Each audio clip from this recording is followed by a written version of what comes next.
We are on Good Friday today. Easter is the main celebration of the Christian year, and it gets two bank holidays, and it's got two days, Good Friday and Easter Day, Sunday coming. As part of a longer sweep of things, like we had in the past, we had Palm Sunday before, and before that we had Pancake Day, although I don't think that's actually in the Bible. And looking forward, we know that Easter Day is coming on Sunday, and there'll be Ascension Day several weeks after that, and then there'll be Pentecost, which falls on a Sunday, and we will be celebrating that in due course. But the challenge today is that the first time round, that when the actual first Good Friday happened, the people there didn't know that Resurrection Day was coming, and they didn't realise that Pentecost was coming. So our challenge is to focus on Good Friday as if we were there and we didn't know those things yet, and try and picture what it must have felt like to the people the first time round. So, is Good Friday a celebration or a wake? Are we supposed to be glad or sad? We could be sad because it is the end of several good things. It's the end of, so far as we can see, Jesus' wonderful teaching, he who spoke as one who had authority. It's the end of watching Jesus do miracles, miracles of feeding vast crowds of people, of healing people, of bringing back to life dead children, and more besides. And worst of all, perhaps, now he's gone, we're going to have to go back to the day job and start doing fishing again, aren't we? Now, today, we've been given a short part of Matthew's Gospel as our framework to think with, and we will go through it and stop on the way, pausing for some pictures and some remarks. The story so far is that Jesus has been sentenced to death, and we start reading at Matthew 27 verse 32 if you wanted to follow it in a book, but the words won't actually be on the screen. As they were going out, they met a man from Cyrene named Simon, and they forced him to carry the cross.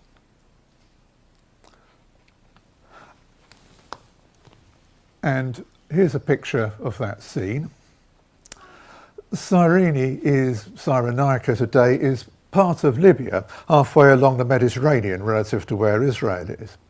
And in this picture, like many pictures of this scene, Simon is shown as dark-skinned, on the assumption that he was from Cyrene, and therefore he was quite likely a member of one of the African races that lived there before the Arab conquest.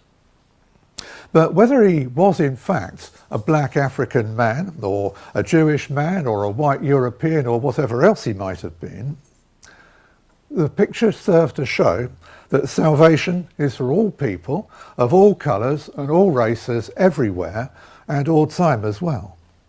And that's the point of quite often showing him as being a black man. Of course, he could be a black man and he could have been a Jewish convert. But we also know that in Cyrenaica there was a sizable Jewish settlement, possibly many tens of thousands of people. And of course, devout Jews would try and make it back to Jerusalem for the big festivals, if they could afford it and if the time was available. So it's quite possible also that he was a Jewish man who had come back to Jerusalem for the Passover festival. And just think how it's working out for him. He was just walking along the street and he gets grabbed on his way to celebrate the fact that God saved his people from slavery in Egypt, and these blokes grab him and make him do some work for nothing, as if he were a slave.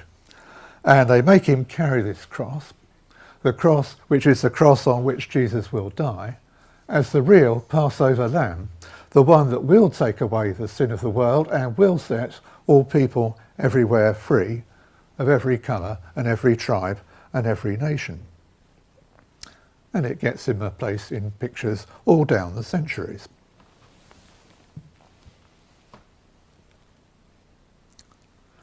they came to a place called Golgotha, which means the place of the skull. There they offered Jesus wine to drink, mixed with gall, but after tasting it, he refused it. When they had crucified him, they divided up his clothes by casting lots.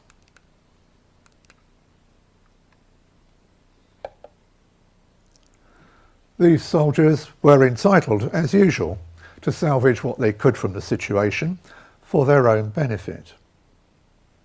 And why not? It's a gruesome task and probably really disagreeable to brave soldiers to have to butcher people who can't defend themselves. So let them make a few coins out of it. And it saves the empire paying extra wages and overtime for the occasion. Did somebody say the prophet said something about this years ago? And sitting down, they kept watch over him there. Above his head, they placed the written charge against him. This is Jesus, the King of the Jews. In 3 languages, but not English. This is Jesus, the King of the Jews. And it's true, whatever language it's written in, he had broken the Roman law just by being a king, other than the current Roman emperor. But that, of course, is not a moral fault. It's not something that's objectively wrong. It's just against Roman law. It was God himself who appointed the first king of Israel, who was Saul, through the ministry of Samuel, 1 Samuel chapter 8. Although up to that time, God himself had been the king of the Israelites. To be validly a king of the Jews, you need to have been appointed by God, not elected in some sort of election, not self-appointed by force and bumping off your opponents. And it's afterwards that people choose whether they will recognise you as king or not. But here was God himself, the king himself, being recognised as king again. But how ironically, by a Roman governor who spoke the truth without realising it was truth. He didn't really believe it and had no thought of obeying him. And the Jewish leaders round about disagreed with the notice anyway, not their king. They didn't think he was a king at all, not the right stuff.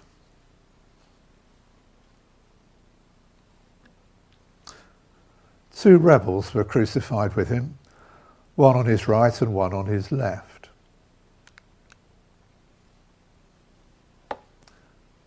Well, here's an attempt at a picture of the scene. It doesn't show the gory details properly. There's not enough blood and gore in that picture. And there's no dogs wandering around seeing what they can lick up for their own satisfaction or marking the posts or anything like that. But maybe this picture was originally drawn for children and needs to be palatable for that situation. Maybe there's a time for spending a lot of time dwelling on the blood, the gore, the pain and so on. And many churches have a sort of 3-hour meditation on Good Friday, but we don't have time for that here today. But if you want to do that, one option would be to come to the space tomorrow, or on Sunday evening to the evening communion as a space available for freer meditation. Those who passed by hurled insults at him, shaking their heads and saying, "You are going to destroy the temple and build it in 3 days. Save yourself. Come down from the cross if you're the Son of God." No one seems to have realised that this is what was happening in front of them. But they did not yet understand, because remember, it's the first Good Friday. But John's Gospel does tell us that after the event, they realised that when Jesus said that his body could be destroyed and it'd be built again in 3 days, he was talking about the temple, which was his own body. But for today, we don't know that yet. In the same way, the chief priests, the teachers of the law and the elders mocked him. He saved others, they said, but he can't save himself. He's the King of Israel. Let him come down now from the cross and we'll believe in him then. He trusts in God. Let God rescue him now if he wants him, for he said, I am the Son of God. In the same way, the rebels who were crucified with him also heaped insults on him. Well, here the religious leaders are mocking him among themselves, but what do you think they're doing? Are they adding a new temptation, follow on from the temptations that Jesus met in the wilderness, to throw himself down from the temple and God will catch him? It's a temptation he didn't take, even if it was.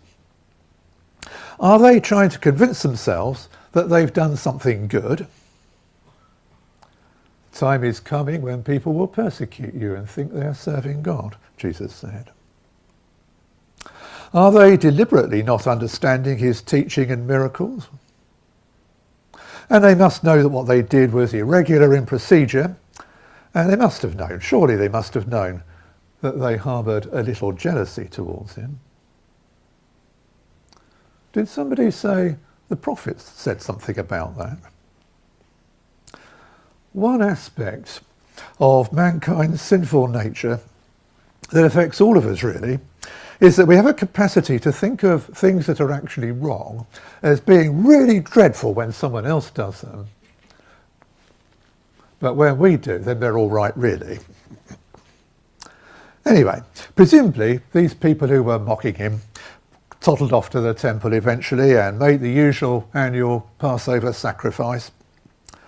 But the sacrifice that was accepted that day was not the one they did inside the temple, but the one they mocked outside the city walls.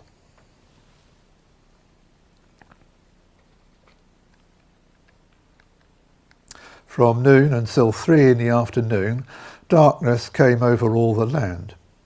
At about 3 in the afternoon, Jesus cried out in a loud voice, Eli, Eli, lama sabachthani, which means, my God, why have you forsaken me? Some thought that he was calling for Elijah. Perhaps it was basically noisy, or they were busy talking to each other and didn't quite hear. So I wonder why they thought he might be calling for Elijah. Elijah was, of course, a big Old Testament prophet. He did some remarkable things. He appears on the screen and announces that it's not going to rain for 3 years, and it didn't. There was a terrible famine. He went to stay with the widow of Zarephath, who had just enough food left for one meal, but it didn't run out for all the time that Elijah was there. And indeed, while he was there, her son died and Elijah brought him back to life. And it's all built up to the contest with the prophets of Baal. He set up a sacrifice. He tipped water all over the wood so it couldn't possibly burn. And when the time for the sacrifice came, fire fell from heaven, burnt up the sacrifice, the sodden wood, the stone it was on, and everything, which was very impressive. And it would be really good if he turned up now to do something like that again, wouldn't it? And later in his career, towards the end, when Ahaziah had become king and wanted to see him, he sent 50 soldiers and their captain to see him and tell him to come down the hill because the king wants to see you. And fire fell from heaven and burnt them all up. That would be really handy as well. That would turn the tables on these mocking priests, wouldn't it? And of course, thinking about why they might be hoping for Elijah, he didn't die properly, did he? He was walking along one day and climbed into a chariot of fire and disappeared out of sight. So that means perhaps they think he's available to come back in his chariot of fire, grab Jesus and disappear, and that would be a neat ending as well, wouldn't it? But instead, nothing. Because Jesus is not that kind of king. He's not looking for Elijah or anyone else to end the proceedings on this day by force. In fact, what he's really doing is quoting the beginning of Psalm 22. And here's a question. Have you ever felt that you've been abandoned by God? I didn't say, have you ever been abandoned by God? You have never been abandoned by God. He doesn't abandon people. But have you ever felt it? Or in the past, do you feel it now? Perhaps you'll feel it in the future. Psalm 22 is in part about what it feels like when life is not going well, when you feel abandoned, when it seems like God is not helping as much as we would like. In a moment, we're going to read this together. But first, I just want to say two things about it. It is both poetic and prophetic. It's prophetic because in places it predicts things, details and circumstances about the day of the crucifixion. The prophets really did say something about it in the past. And it's also poetic because Jesus is a man and he feels things like we do, including joy at a wedding and despair when he's being crucified, really. It expresses how it feels like when it seems you have been abandoned by God, and it presents a ladder to climb out of the pit of despair you can so easily fall into. So we're going to read this together in three voices. The voice of misery, the voice of hope, and the voice of the great congregation. I'm going to be the voice of misery. I expect you've gathered that already. Margaret is going to be the voice of hope. And when we get to the verses that appear on screen, you are the great congregation, please, and we'll read all those verses together.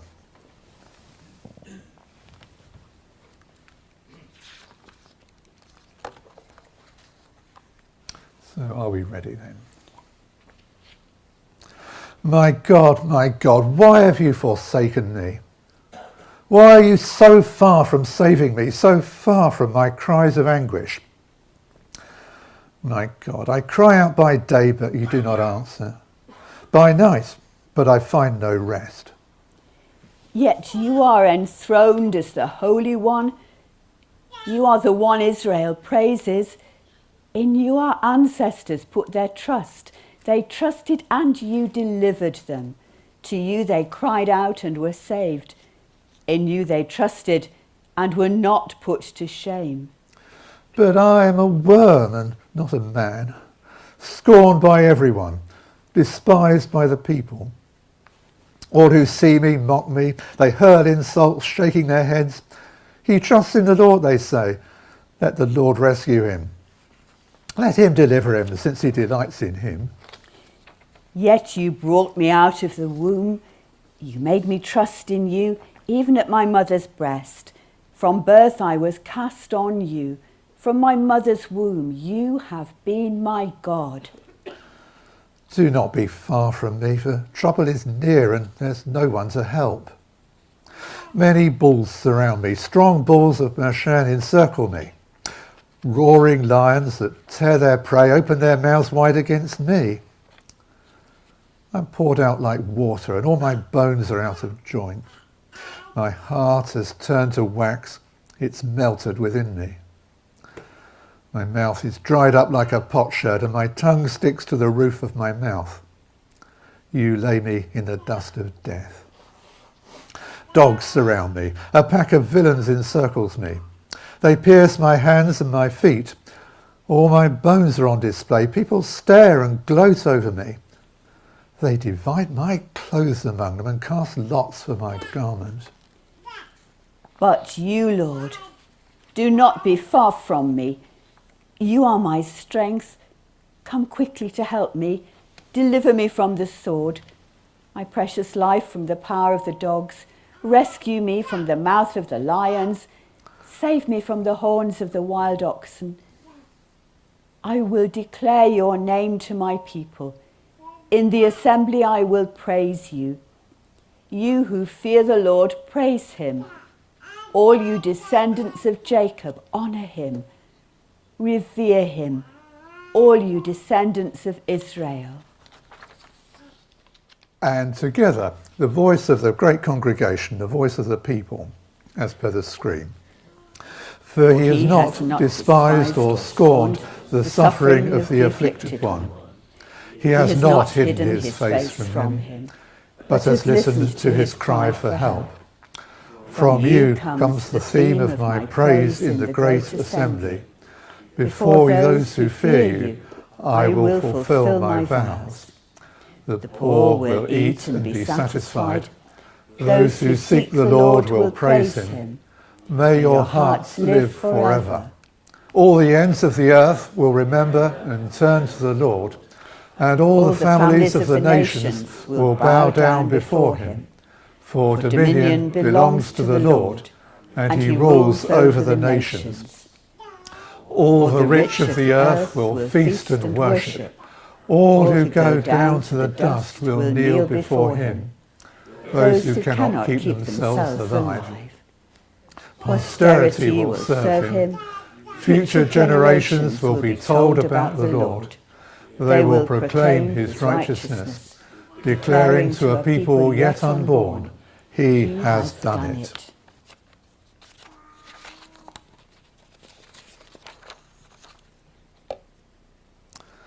And when Jesus had cried out again in a loud voice, he gave up his spirit. At that moment, the curtain of the temple was torn in two from top to bottom. Jesus actually died. The picture shows that when the temple curtain tore, something was revealed that had been hidden behind it. People had heard it was there, but had mostly never seen it. And behind were holy symbols that represented the living God and his works in the world. And by stopping the people seeing the symbols, the curtain represented the fact that mankind could not approach or know God except on the basis of the prescribed sacrifice. Jesus is the prescribed sacrifice, to which the old animal sacrifices pointed forwards. And those who see him see the living God. Now that the curtain is gone and torn apart, we see the symbols are no more than mere symbols. When the centurion and those with him who were guarding Jesus saw the earthquake and all that had happened, they were terrified and exclaimed, "Surely he was the Son of God." Well, I couldn't find a non-copyright picture of this scene, so I asked Microsoft Copilot to draw me a picture of a Roman soldier worshipping, but I forgot to say worshipping what. Now, everybody worships something, even if they think they don't and even believe that they don't. But here is a soldier in worship. He's put down his sword, which is no use for fighting when you're dealing with the living God, and he's set aside his helmet, and his other armour is of no use whatsoever, because he needs to be defended against the enemy that seeks to harm all people. And it's a building, but the living God does not live in a building, although he did make the stone that it's been assembled from. And there's a statue in the picture, but God doesn't look like that. Perhaps it's a statue of somebody famous at the time, or maybe a ruler or emperor. But we don't worship people of any class, because with the curtain torn, we worship the living God himself. And the laurel wreaths on the ledge on the left are trophies of human triumph and of no eternal use. And the lamp there will burn low and go out. But Jesus is the light of the world, and his light shines in the darkness, and darkness cannot ever put it out. And Stephen will now lead us in a song.